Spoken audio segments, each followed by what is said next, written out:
Don't just copy paste. If you've never done one before, you're like, I need to see what other people do. Cool. Garrett, can I see what you guys do for these reports? Sure. Here you go. Great. Awesome. I look at it. I read it. I say, you know what? I like this. I like this. This I would want to change because I have a different perspective on maybe this little market thing in my area.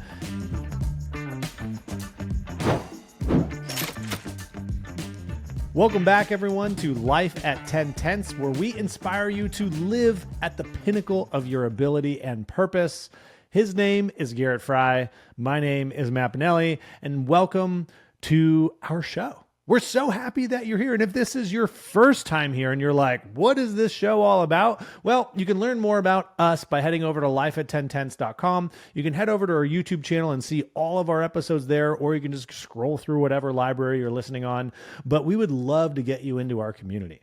So download our app, Life at 10 Tenths. You can hop in for free and comment on our podcast episodes so that we can banter back and forth with you if that's what you would like to see and learn more about what it's like to just kind of hang and chat with us. So that's my invitation for you guys today. Welcome.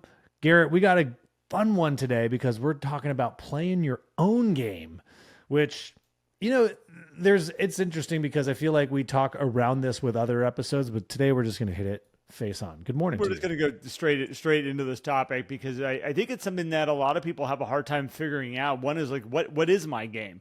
You know, they're kind of pulling in all these other strategies, all these other things that they see other people doing. Well, I saw somebody have success with this, so I must be doing that.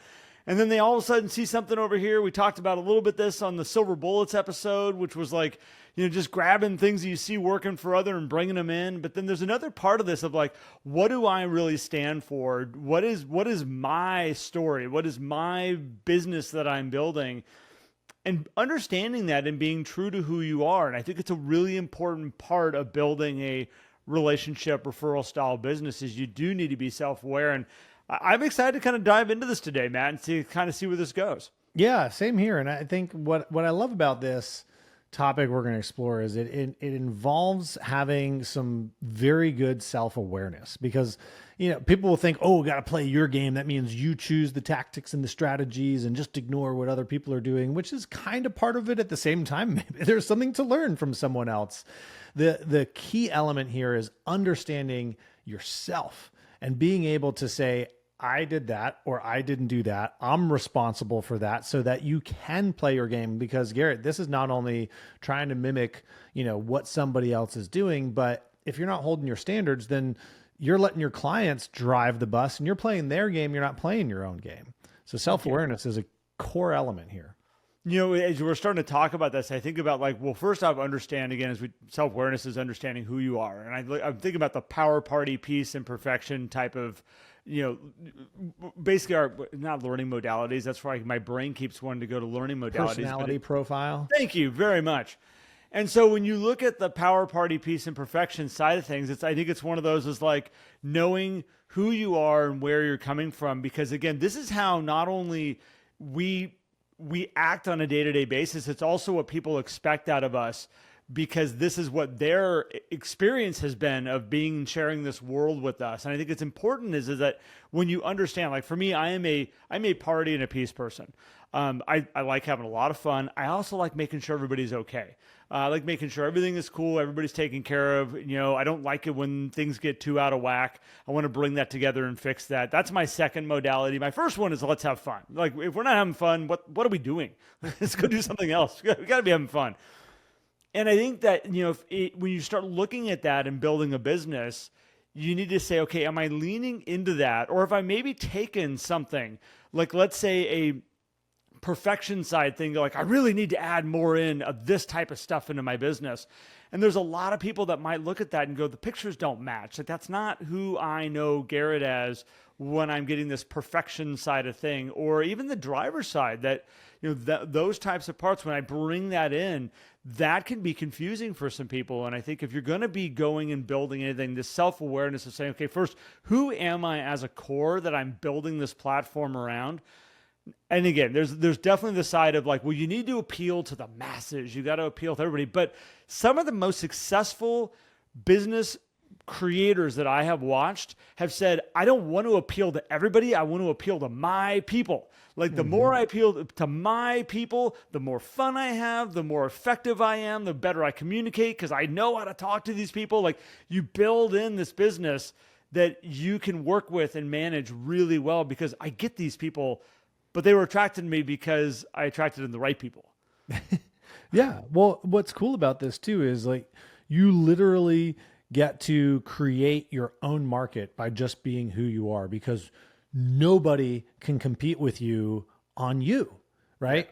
If you're going to go try to be the next Ryan Serhant, if you're going to go try to be the next Alex Hormozy, the next Gary Vee, the next whoever, you're not going to do it because they already exist. They've already done it, right?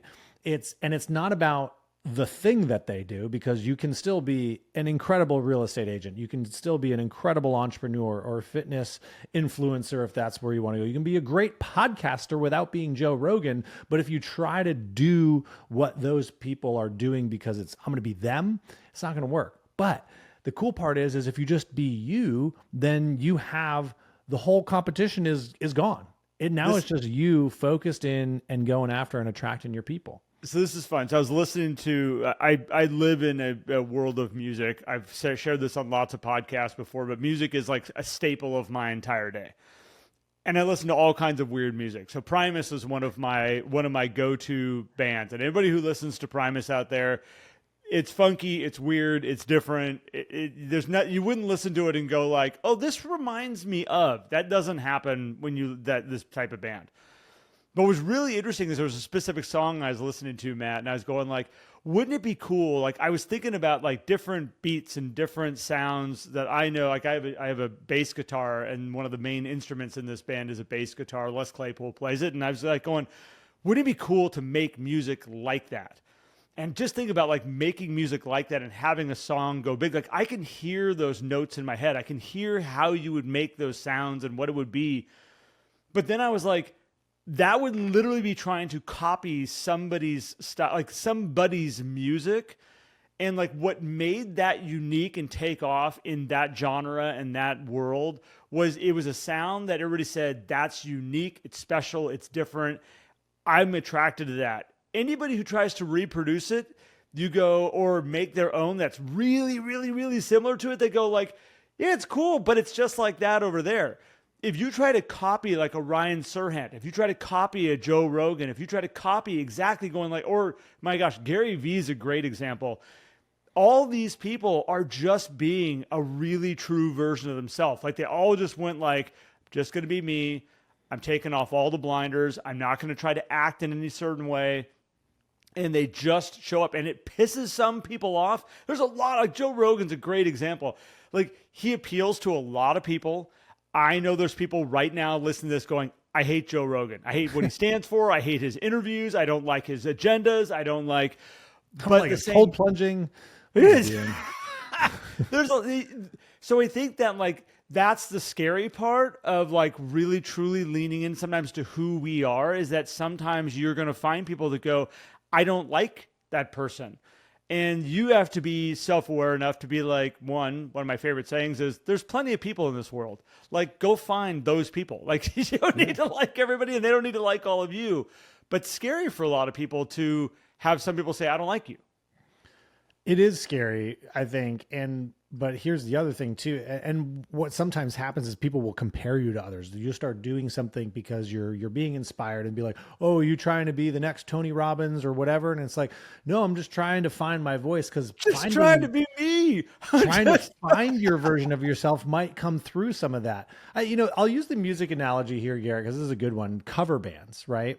And if you've ever listened to a really great cover band, like they have their own unique sound and style that they put to other people's music, and they're successful in their own way, literally copying something else, but they'll never be as big as the original. They'll never hit the top charts on those things. Every now and then you get a famous artist who redoes a song and it goes really well, and things like that, which is them putting their own unique style on it. And the other side of this is you've heard really bad cover bands too, where they're trying to do the exact same thing. And you're like, bro, Why are you trying to do that? Because that's not you. Put your own style on it and it's going to sound so much better. And so you can use that as a learning tool, I feel like too, Garrett, to help find out like, who am I? Like use inspiration from what other people are doing, other people are trying, and be like, let me try that. It's the self-awareness of knowing that, hey, am I doing well with it? Am I not doing well with it? And being able to analyze yourself constructively so that you can improve on those things too. I like where you went. I mean, with expanding on the music thing a little bit more, because it's amazing when you watch somebody that takes a song and they take that song and they go, you know, that's a really unique country song, but I don't sing country, but I like what that song's about. I like the flow to it. I like what it is. Well, let's take it and turn it into a pop song, into a rap song, whatever they want to change it into, because that's their style. That's what they can bring to this thing over here. I think that's like really true, making something in your voice, in your energy. And I think in like business, like there is a lot of times we have the opportunities to do that, Matt. We can take a pre-listing. We talk about real estate reviews all the time, and I watch people that go, just give me one that works for somebody else. I'll do them. I promise I'll do them. Just give me one that works for somebody else. And they grab somebody's real estate review or market impact report, and they take that and they run out and they go like, I don't know. It doesn't feel like me. It doesn't feel, I mean, I don't know. I'm still struggling to do these things. And I'm like, because you're not creating yours. It's almost like you want to say you're not creating your music. You're not creating your brand. You're not creating your energy. You're using somebody else's energy. And yeah, you guys are vibrating at different frequencies. You know, that was a country song and you're at a rap concert going, don't you guys get it? Like, look, listen, let me play it again. It's so cool. It was so cool over there. It's got to be cool over here too. No, you missed your audience. You missed your people. Like they're going, you are confusing me. This isn't you. And I think this goes back to the self-awareness and being who you are and really bringing your game to the table. I think is so powerful. It just raises everything up. It definitely does. And while we're on this kind of mirroring other people, like it's okay to model, right? If you're looking at somebody and you're inspired, you can model what they do, but then you have to adjust it. So you model and then you modify it to fit what you do. Using the real estate review or market impact report as a great example is don't just copy paste. If you've never done one before, you're like, I need to see what other people do. Cool.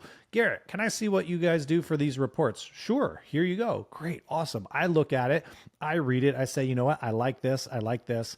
This I would want to change because I have a different perspective on maybe this little market thing in my area. And so I'm going to make an adjustment here and then I'm going to change some color and like, all right, now I like it. Now I've just made it my own. So model, then modify. So many people just copy paste instead of taking the opportunity to modify, and you're not going to get that far because if you think about it, the person you're copying from, and this actually should give you some confidence in worrying about somebody copying you.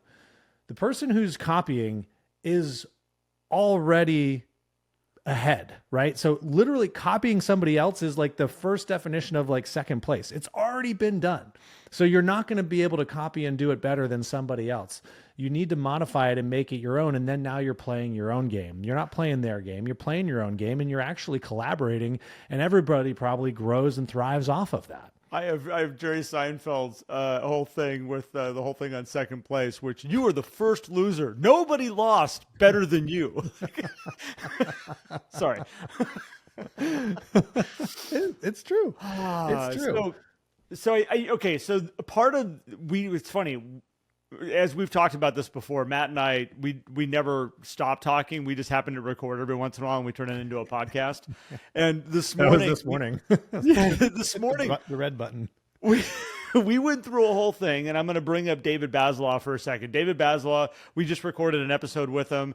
By the way, I have got great feedback on his episode. I've had so many people. You got to appreciate the F word. I'm just going to give you a heads up. If you're going to go back and listen to it, just know I might hear some language. That's Dave. There's only so much. We can't control him. He's like a wild animal.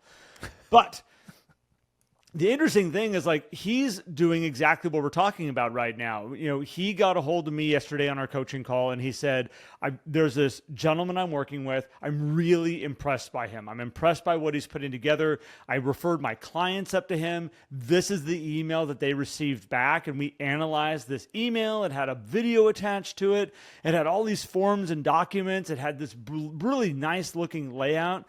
And you could see Dave, who's an amazing realtor, looking at it and going, there's something here. There's something here that I want to create just like this for my clients. I feel like I'm missing something. I could raise my bar up, not require too much more work. And there's one specific video on him, Matt, that he was like, I want to do that very different though. Like, I like where this guy's going, but instead of making it about the person who's the realtor, and like it was a testimonial video was there. He goes, I want to change all of that and make it all about that client and make a unique video just for them, like I'm talking to them when this thing arrives. This is taking and copying a situation and saying, now how can I make it true so that when people watch it, they go, that's Dave. That's Dave. And he's talking to us. Where if I got something from him and it was his clients going like, let me tell you about how awesome David Baslaw is. I know that would not work. Dave would not feel happy with that by me knowing Dave. Like that's not what he would want to put out. But a direct message to his client, being personal with them, that's Dave. And I think this is where you get to customize it for yourself. Yeah, he has the self-awareness to know who he is, so you can look at those things. And that's the beauty. If you have good self-awareness, you can look at what other people do and actually accelerate what you do because you're able to modify so many more things versus just trying to mimic. And then here's what happens is people then go back to our silver bullet episode. They'll be like, oh, that didn't work. I don't even know how that guy gets it to work. Maybe he's lying because it doesn't work. It doesn't work for me. So then you go start hunting for the next thing instead of being like, well, bro, like the tools are there, modify them and use them to your advantage. But you got to know who you are. And this comes back to our core values episode too. If you understand who you are, you understand your core values, you're going to be able to test the pathways that you're going so much faster, and you just play your game because now you're just basically matching to what your core values, your mission is versus saying, okay, did I do it as good as Garrett? Did I do it as good as Dave? Did I do it as good as Ryan? I hope so. It's like, did you do it better than you did yesterday? Yeah. Are your clients giving you good feedback? Are you seeing your business grow? Those are the things that we want to look at, not the vanity metrics. They don't work. Well, here's the cool thing too. When you're self-aware, Matt, and you're building and you're growing your thing, like your unique world out here, I always run across people that they'll create something and they're like, okay, I can't let anybody see this. I'm going to give it to my clients. I'll let my clients see it, but I can't let any of my peers see it because God forbid they find the secret sauce that I have that like they're going to steal it and then it won't be my secret sauce anymore. This is I got to keep my thing. It's proprietary, right? And I think at the end of the day, like part of the people that are the most self-aware and they're truly building their own personal brand and their own business, I love it when they're like, give it all away. Look inside here. You guys want to come and look in the garage? Here, I'll show you all the tools. I'll show you what I got. Let's look at all the fabrication that we've been working on. And the mere fact that you can let somebody in and go like, look, you can try to copy it.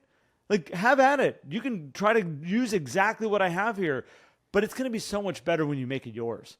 And I think those are the best teachers and the best mentors and the best people to surround yourself with. And the top realtors and the top business owners that I know are mindsets like that, Matt. They're never people that are going like, I've got my hidden bag of tricks over here, but they're just mine and I'm not sharing them with anybody. Those people's growth is really limited in business. The ones that are like, let me show you everything and you can make it your own and I'm happy to give you anything you want. Usually the bar gets raised for everybody. That agent gets better by sharing and learning. And a lot of times they'll share it with somebody and someone goes, this is so cool. Have you ever thought of maybe doing it this way? And they go, oh my gosh, I never thought of it. It's like, I hear I've been using it this entire way I thought was so cool for so many years. We're going to go with secret sauce. And all I have to do is add relish. I just add a little bit of, I never even thought about adding relish. Like, that's a great idea. And all of a sudden it raises the bar up. Did I copy their sauce? No, but I took a little element that I didn't realize would have made this one even better too. And let's just continue to raise the bar and continue to grow. But this, again, all goes back to, you got to be true to you.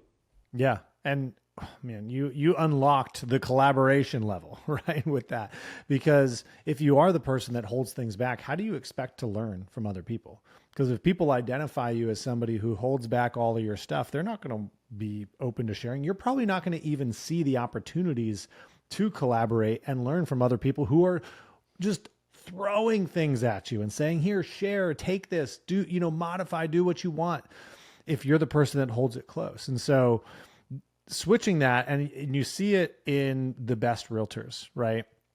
You see it where you have this level, and if this is you, have some self-awareness on this. You have this level of realtors who will be like, I can't really talk to other people because they're going to take what I do. I get this at Prosecco and Post. People will be like, well, are there people in my market area sending those cards? I'm like, does it matter? Don't you have a different database than they do anyway, right? And even if you did have some overlap, is it really that big of a deal, depending on how well you manage that relationship? And then you have what I find with a lot of very top producers, most of them, I'll say not all of them, there's always exceptions. They're extremely collaborative. They go across, they seek out the top agents in their brokerage. They seek out top agents outside their brokerage, and they know each other well. They hang out, they share, they talk, they ask questions. What are you doing? Here's what I'm doing. What do you think about this? They also get feedback from each other on the things that they're doing to attract new business. And they somehow all still grow because they have that abundance mindset of there's plenty of business for everyone, for one. And two, this isn't Coca-Cola with the secret formula that you can actually recreate. It's cocaine. Ingredients. It's the secret ingredient here is you, and you can't recreate that. And they know that, which is incredible. I thought it was cocaine. I didn't realize it was you. It was. Okay. And then right. Now it's high fructose corn syrup. Oh wait, so good. So I think and I'm sorry I derailed that. But you're right on, man. I have an image. I'll save it for later. So again, I think like this idea, and you talked about like the top agents being the most collaborative. I think like this is an opportunity for a lot of you to think about like it, because I've had people go like, I wish people would share more. I wish I could learn more from others around me. And I would say you need to be more open to sharing you personally if you want to learn more from others, because if you find those collaborative relationships out there where they're all over the place, you can grow really fast working with your peers around you and learning from what they're doing and customizing a little bit over to fit what you're doing. And by the way, they want to learn from you too. Even if this is an interesting thing where I also watch top producers or really good producers, and they'll say things like, so what's that group? Like, is it a bunch of top producers, or is it like, I don't know if it's really worth my time to be over there. And I always go like, there's so much learning always to be going on. By the way, some of these newer ones that are building and growing a business, they're going to look at things from a completely different perspective than what you're looking at right now. And your way that you've been doing it for the past 15, 20 years may not be the best way nowadays. Like some of these new people coming in, they don't know all the old kind of crusty stuff that's been hanging out here for a long time. Like they might introduce you to something where you can take your systems you've been doing for a long time and be like, oh, we can now update this stuff. We can take what we've been doing for a long time and raise it to a different level, because these guys are looking at it from a different perspective here as they're coming and growing their business. And a lot of the people that are in that world of newer agents are at some point going to be the top producers. They are going to be the ones that are setting the bar. And so I think there's that mindset of always learning, Matt, that mindset of always growing with the people that are around us. I have found there's something always to learn from everybody I bring into my world. Oh, yeah. And then again, going back to knowing who you are, grabbing the pieces that fit with you, and then applying those into your business and growing with them. And we do it with Growing Life at 10 Tenths. Yeah. We've been doing this, Matt, where we have ideas that come us to it all the time. And you and I sit back and go, does that fit with who we are and what we stand for? And are there things that we've seen that we're like, that's really cool, and it probably would work, but it's not us. It's not what we're building. And I think that authenticity has to be there. It does. And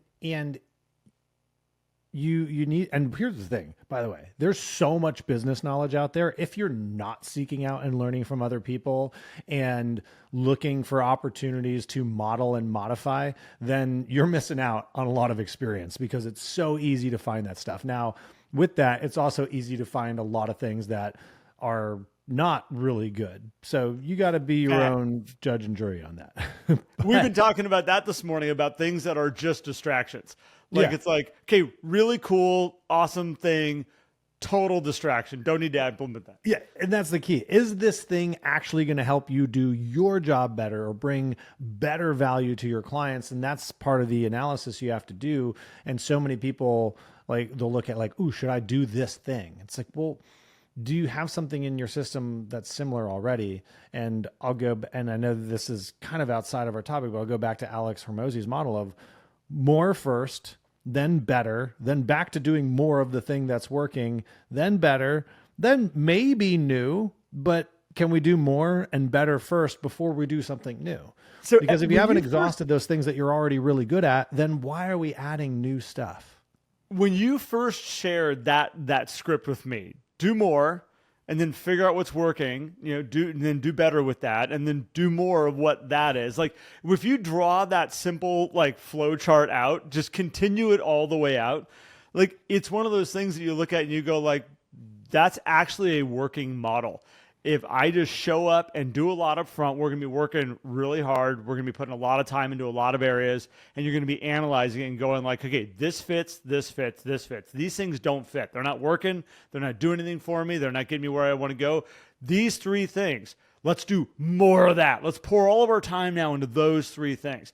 And then out of those, you start, as you're doing more and more and more and more and more, you start to realize, okay, these are the things that are really producing the results. Let's do more of that. I love that model, Matt. Ever since you said that to me, I'm just like, what a simple way to look at your business.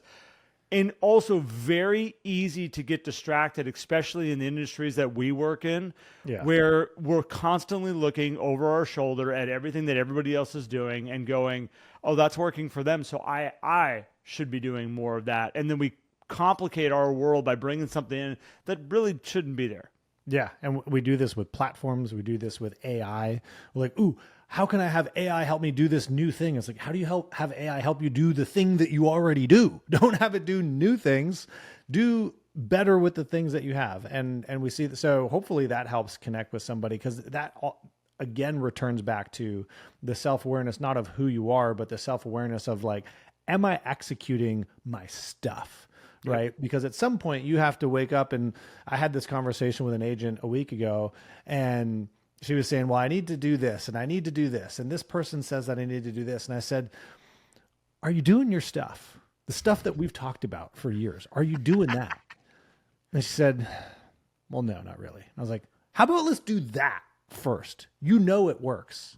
And then some excuse, well, but we're like, you know that stuff works because it's worked for you in the past. Why would it not work today? Well, but like, did you give it a try to prove that it doesn't work before you ditch it and go to this something new that you have no idea if it'll work for you? Ultimately, we came around to being like, okay, I need to do my stuff. And it's awesome. Here's what's funny. So you and I combined have well over 30 years of literally working one-on-one with people and helping them build businesses and grow and have successes and crush their goals just to whatever level they want to go to. So we got all this opportunity that we watch all the time. And when failure is happening, how often do we go, are you doing just the like what happened to this and this and this? And they go, oh, I don't know. I got busy. I got sidetracked. I got like, and it's just like, oh my gosh, go back to this simple stuff right here. Stop trying to complicate it. And usually it's because they grabbed onto a whole bunch of stuff that they thought they should be doing, and they brought it all in. They overcomplicated their world. And it's like, oh my gosh, if you let all this complication go of all these things that you think you should be because you're watching other people be who they are, it's like, go back to what really works for you. And every single time, Matt, they're like, I don't know why I let it go. Like all of a sudden, jump back into it, business lit back up, cleared my head, all of a sudden there's the results again. Well, that's a total going down to the back to the basics type of. But it all comes back to being self-aware, Garrett. If you're not self-aware, you're going to end up playing somebody else's game. And if you want to play your game, which is the only game that nobody can compete with you on, you have to have that level of self-awareness. And it's hard. Listen, I get it. I'm not saying that like I'm the best at this, because I'm not. I struggle with this too. And that's the point. The more you struggle, the more you can go back and lean into your own self-awareness. I think we should wrap this episode on exactly what you just said, is nobody compete with you. Like at the end of the day, nobody can be a Matt Pinelli. It's not going to happen. Nobody's going to be, I'm going to compare you to Gary Vee. Nobody's going to be a Gary Vee. No. Nobody's going to be a Tony Robbins. Nobody can step in and be like, okay, I'm going to replace and try to compete exactly. Go try to compete with Tony Robbins, by the way. Try to be like, I'm going to push him out of the way, take his market share. Big hands. Yes. Not happening. But the true people that really shine are the ones that find their own person. They find who they are and they lean into it. And I would say, instead of trying to be somebody else or trying to compete with other people out there, bring the best of you. Be self-aware, to really take the time to get to know yourself. I don't think it's done enough in our industry nowadays, or in our world, where we just stop and say, who truly am I? What do I bring? What are my values that I bring to the table? And, okay, so I want to end it on this, Matt. I was watching a video the other day, and if anybody hasn't seen this, Simon Sinek, he's notorious for the whole, you got to find your why, finding your why. Have you seen the friend exercise, Matt? Have you watched him do this? I haven't. So if you're not, haven't seen it, go check out Simon Sinek, and I believe it's called the friend exercise. And really what you do is you would sit down, and it would be me sitting with you, Matt, and saying, Matt, why are we friends? Like, why are we friends? What are we about? And I'm going to not make you answer this right now. But he said the conversation will usually go down the route of, well, because I like you, man, and you're a nice guy, and you bring all the, and he goes, yeah, that's the fluffy stuff. That's what friends are. Because you challenge me. That's why we go together. We can conquer things together. He said, if you really listen, like if you really let it go deep, you'll hear the other person say things that'll all of a sudden go like, because when I'm with you, you bring this out of me. Mm-hmm. Because when I am with you, you allow these things to happen. You make me feel this way. And he says, when you can hear that come from other people, this is the authentic you of who you really are that you bring into other people's worlds. And it's really hard to say, well, go find your why. He says, this is a simple way, but it's not easy. You got to put your trusted special people into a position where you're like, let's get deep on why we're friends and why you choose to keep me around your world. But when you really get down to it, they will be able to share the power that you bring into their world, and that truly is your why. This is your authentic self. And I want you to think about that as you go through and say, well, what am I building? What am I growing? What do I stand for that only I can give to people? And play into that. Have fun with that. Grow a business and grow energy around that, because it will become more and more and more powerful. No doubt. Great way to end it, man. Great way to put the stamp on there. All right. So with that being said, thank you everybody who joined us on today's episode. If you listen to all of our episodes and you're like, how can we support Matt and Garrett even more? Go over to YouTube. Doesn't cost a darn thing. Hit the subscribe button. That means the world to us. And I know you're out there. I know the numbers of people that listen to the podcast. And I know that a lot of you have not gone and done that. And it's a simple thing. I don't think you need an account. Do you need it? It doesn't matter. Go figure it out. Hit the button. Probably need something. You probably need something. Create John 4, 5, 6, 7, 8, 9, 10 Z star exclamation point. And then as Matt said, when we started this out, if you want to come and be a part of our world, there's a section of our membership of Life at 1010. So you can join into that for absolutely free. You can get our podcast episodes there. We do special announcements and things that we have going on. And if you want to join our starter membership, it's $10 a month. You can join into that. We have something every single day of the week that goes into there. Maybe not the weekends. Monday through Friday, we have things that come into there. It's mindset, meditations, little passages that we're reading out of books right now that are resonating with us. We're constantly giving something into that. We'd love to have you be part of that world with us. And then if you want even a deeper level, which is our coaching, our group coaching, which is the 11 Circle, you can join us in there. We just did an amazing session just yesterday, Matt, where we talked about the changing marketplace, what we're watching right now, and reminding everybody that there's an amazing marketplace out there still. Even in every changing market that we're dealing with, there's a great amount of people that need your help, and we help people see that. So with that being said, anything else, sir? Thank you. To me or to them? To you and to the listeners. Thank you. Okay, all of us. I appreciate you. I love you guys. Have an amazing day. We appreciate you, everybody. Thanks so much for joining. Have a great one.